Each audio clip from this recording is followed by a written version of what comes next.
Uh-oh, new video immediately. It's not been more than a couple of seconds since the last one. Let's talk about character, folks. I hope this video is shorter. There are three potential aspects to our characters. This is outside of all of our base mechanics like health and injuries and all of that. How our character actually expresses in the game, if we are to use these rules, happens in three different ways: race, upbringing, and divine belonging. These are very simple ideas. Race are a set of physical characteristics and mechanics. Upbringings are a set of social mechanics, and divine belonging tends toward narrative mechanics. For race and upbringing, these mechanics tend towards flavor more than meaningful long-term benefits. A race or an upbringing might give you a D4 in a skill. And in the later game, if you gain more dice in that skill, you might end up with something like 3 or 4 D12s that you're rolling with, plus a D4 from your race.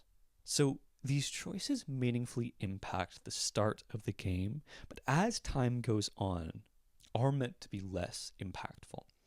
The game very much wants the experience of playing a character to be more about the present and the experienced moments in the game rather than some predetermined archetypes.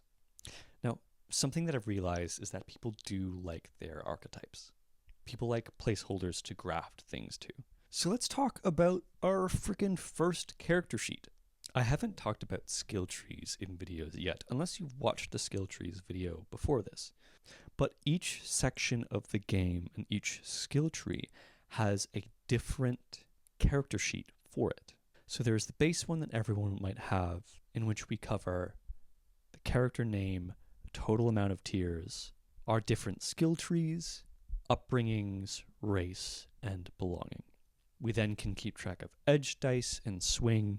We have two little graphics to keep track of health, which is total, temporary, and current. Also, at some point, a graphic designer is going to make actual character sheets. I'm not that. These are placeholders. These are the best I can do. I have a lot of things to do. Get off my ass. Anyways, then we have grief.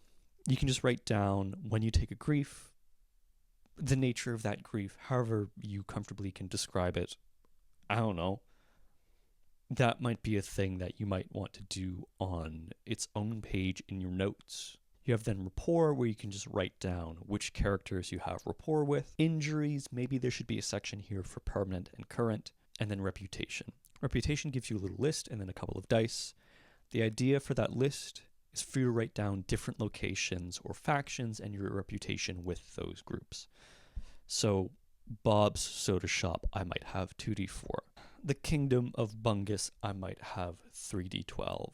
And the Garblegary Thieves, I might have 2d8. So I'd write each of those names down and then just whatever number of dice underneath the dice symbol. Easy way to keep track of reputation, no problem. We then have a little inventory sheet.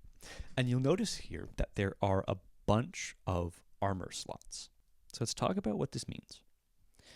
Armor can be very complicated in Legacy and Saga if we want it to be. We have a bunch of different armor slots, each with individual pieces, which have their own values, and those can be damaged individually. There are 3 values which I'll go into more detail in a different video, but we have protection, resistance, and durability. And then we have damage to protection and resistance. Like everything in Legacy and Saga, the reason that we divide these things up is for the sake of story. You take an injury or you take a hit and your armor is damaged. And where it's damaged, and maybe you lose a piece of this armor. You have to replace it or repair it. That becomes a thing that you and your character are thinking about. Another thing that you can roleplay. Maybe you have one gauntlet or one pauldron that is very different from the rest of your armor. Maybe you had to replace your boots. It's another place for you to think about the story of your character and how they're physically manifest in the world. The rest of that character sheet, I don't know. I don't know if we're doing cards anymore. The game's in development. Lots of things are changing. go frick yourself. The last thing we have for this video, fun short video, is our little avatar sheet. We have a relatively androgynous figure back and front so that as you play the game, you can mark things down physically on that character. If you take a permanent injury by taking a slash to the chest, make a little mark on the character sheet and then maybe write about it in your notes. It's another vessel for story or keeping track of story, accumulating story. You can also use this to keep track of small sentimental things. Maybe your character has a ring, and this ring isn't magical, but it's meaningful. Put the ring on the sheet. Draw a little ring on the character's finger. Your character gets a tattoo. Draw in a crappy tattoo. And as time goes on, your sheet will become more and more filled with the experiences that your character has had. And you can use it to help remind you and inform your roleplay. Okay, fuck you, that's it.